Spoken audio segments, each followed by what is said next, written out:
Mul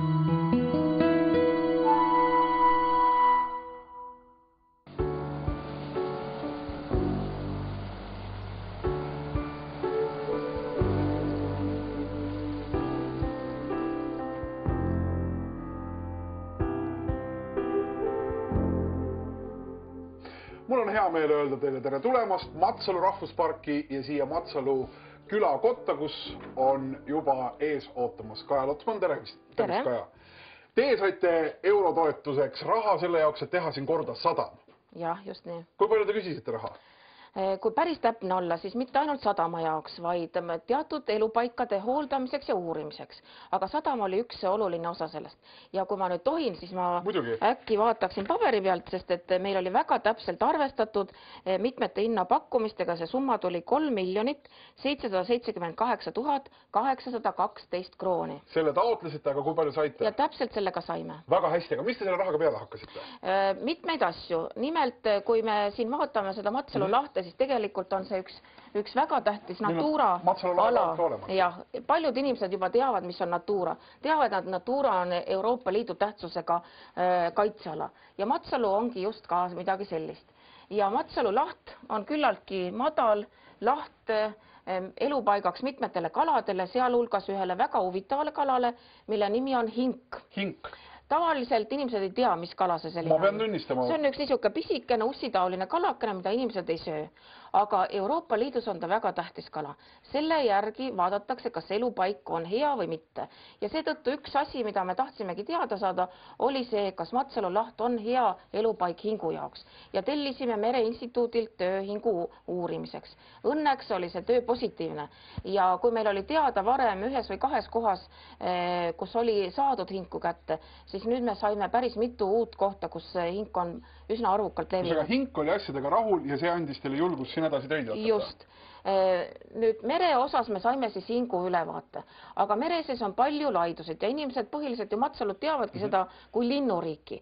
Ja selleks, et lindudel siin endiselt hea oleks, nendel väikestel meresaartel pesitseda, me korraldasime talgulaagreid, et kinni kasvanud väikelaidusid puhastada ja ühtlasi panime siia ka stendi, et selgitada inimestele, miks väikelaidude liikumine on keelatud. Sest just pesitsuse ajal juhtub seda, et inimene vaatab, et kui huvitav lähen vaatama. Aga kui ta seal saarel liigub, siis ta ajab emalinnud üles ja me kõik teame, kui palju meil on vareseid, ronkasid, rebaseid, kährikuid. Kõik teavad, et neid on palju. Need kaldal ootavad jalg üle põlves, millal linnud nemad ainult ootavadki, et keegi laiule tuleks. Ja sellepärast me oleme ära keelanud väikestel laidudel käimise. Aga ikka leidub inimesi, kes pole kuulnud ja kes ei tea, nii et ma kasutan seda juhust veel kord korrata, et tõesti pesitsuse ajal laidudel palun ärge minge, et te teete meile suure karuteene, mitte ainult meile, vaid kogu linnuriigile. Kaardi peal suure punase täppina on Keemu sadam ja mitte juhuslikult sadam sai ka selle käigus korda. Sadam sai selle käigus korda, sest et see sadam on meie regioonis ainukene Keskkonnaameti sadam, mis viib tõesti merele ja mille kaudu me saame neid laidusid korras hoida, saame seiret teha, kuidas vee peal lindudel asi toimib ja ka hooldada laidude niite. Nii et seetõttu oli väga oluline sadamaga tegeleda. Sadam oli väga halvas olukorras. Siin on meil ka pandud mõned fotod üles. Sadam oli tehtud heal nõukogude ajal, kui asjad tehti kiiresti ja korralikult, aga millest ta kokku pandi, keegi ei tea. Et nüüd me uurisime põhjalikult, mis siin oli. Need vanad betoonrajatised, mis jää ja veega olid lagunenud, need võeti maha ja kaeti täiesti uue vee sees kõvastuva tsementiga, mis peaks nüüd vähemalt 50 aastat vastu pidama. Ja seal juures me tegime ka paadisillad ja mõtlesime ka sellele, et tulevikus, kui meie puuetega inimesed saavad ka võimalusi ja neil on rohkem huvi merel peal käia, siis on võimalik paadisillas ka paati minna, kui neil on vastav paat. Nii et ka selle peale siis mõtlesime, ma loodan, et see tulevikus saab head kasutamist. Ja sadam oli meil vajalik mitte ainult, ütleme, Keskkonnaameti töö jaoks, vaid ka kalaseire jaoks. Siin käib väga palju erinevaid uurijaid ja siit on väga mõnus siis minna. Markus, Mereinstituudi rahvas on siin sadamas iga-aastane külaline. Mis siin muutunud on viimase aasta jooksul? No viimase aasta jooksul on palju muutunud, aga kokkuvõttes võib ütelda, et me oleme siin iga-aastased alates 93. ja siis oli siin vägev kalasadam, väga palju oli kalureid ja olukord oli täitsa hea. aga nüüd vahepealsetel aastatel, kui kalandus on selles mõttes allakäik käinud, et kalurid on vähemaks jäänud, tulud väiksemad, siis me nägime siin ikkagi sellist sadama lagunemist aasta-aastalt, et oli see betoon, kaldalt vaadates ta oli päris kena, aga meie siin paadi poolt vaadates oli ju näha, et kõik meri oli ära söönud selle alumise ääre ja noh, see oli, ütleme, tegelikult oli ju lühikese aja küsimus, et millal need plokid alla kukuvad ja see sadam päris kasutusest välja läheb ja nüüd te näete, on ju kõik hoopis muud, kõik on korda tehtud.